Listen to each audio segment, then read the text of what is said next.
Hello, awesome people. I hope you're having an amazing day today.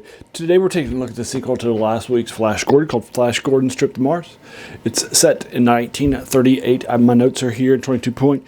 Since many of the same key people and things that were true for that are also true for this, it'll be a shorter review and then going over the details and so forth. This is a longer, it's 15 parts. 20 minutes each, about 5 hours long. I read it in 3 days, I watched it in 3 days, which was very, very long, and that was definitely a wowzer sort of thing.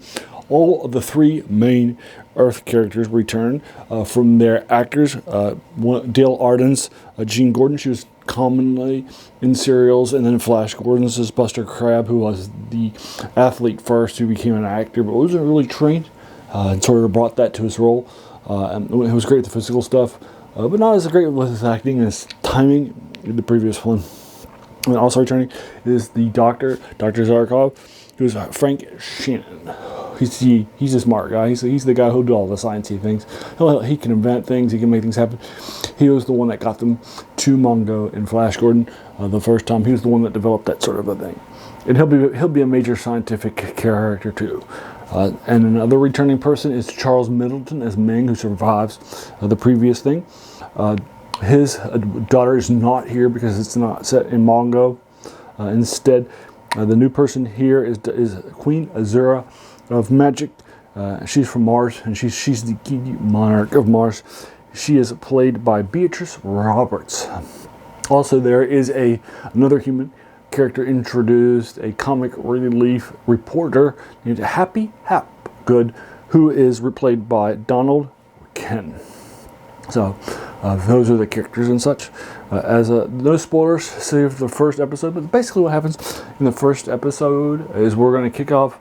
There is a beam coming from Mongo, the planet of Ming the Merciless, which was and fleshed out very well in the first edition, first serial in 36, and then there is a beam coming from there which is draining the nitrogen from our atmosphere for various purposes.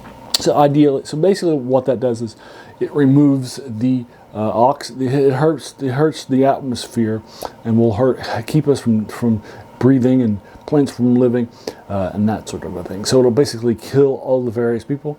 Everybody on Earth is trying to figure out what this actually is and how to handle it.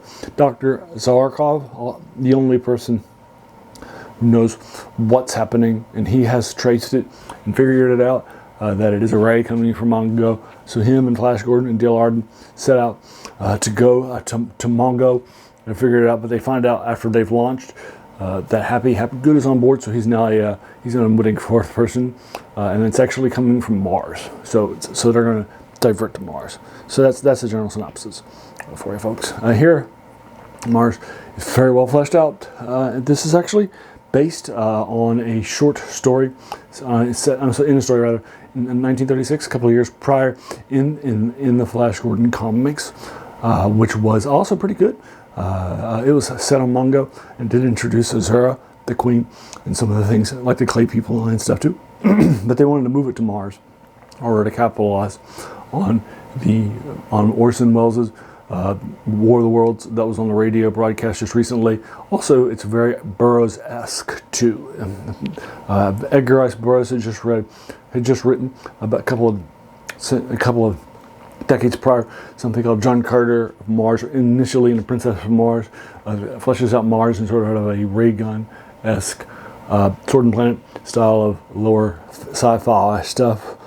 So he's definitely doing that too. You can see that here. I think that's another reason why they probably wanted to put it on Mars instead of Mongo, which is where the comic actually took place and such.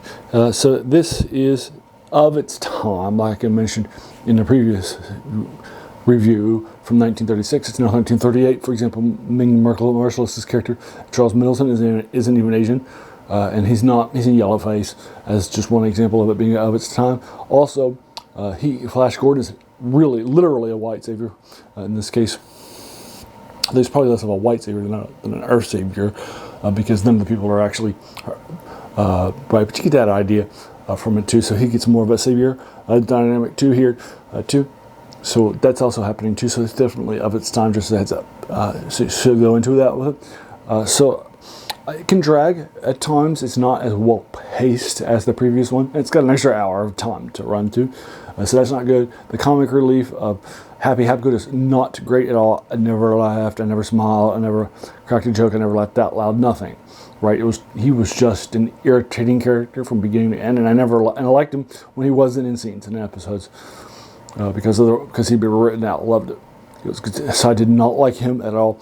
And also there are a variety of times when there are flashbacks. If there were flashbacks at the beginning to the previous one, or the first couple of episodes, to set the stakes and tell people what had happened if they had missed it or forgotten it a couple of years ago, that would have been one thing. But it happens throughout, including the second to the last episode. And you should not be spending the second to last episode of a serial with retakes and retellings of the previous one, right? That's just not that great. So it felt like it was padding, and I didn't like it. And again, it wasn't well paced, and again, the comic relief. The previous one I gave it a 10 to. It was a strong thing. I'm giving this more of a 7 to. And as a reminder, all serials are rated based on other serials. I'm not rating them to like the movies of the time, or TV shows. And remember, serials are forgotten art, right? They were basically divided into a variety of different chunks and then each one ended with a cliffhanger that would bring people back to the audience week in to week out. They were sort of that hook that brought people back, right? They told an ongoing story in a few parts. In this case, 15 parts of about 20 minutes each. Typically what you would be doing on a Saturday, as an example, like today when I'm publishing this, you would go for like an A movie, probably around noon. It wouldn't start until noon. Our stuff would start, right, with a few previews and commercials and that sort of, and trailers and that sort of a thing. But this time there were a few trailers for A movies, but it was very rare. Typically, you might have one or two here and there, but you'll probably have newsreels and cartoons and shorts like that. And then you would have your A movie after a couple of shorts, and then maybe another serial right before intermission to keep people going and saying, "Hey, it's good stuff." And then after intermission, you'd have another couple of shorts, and then the B movie, which would be much shorter.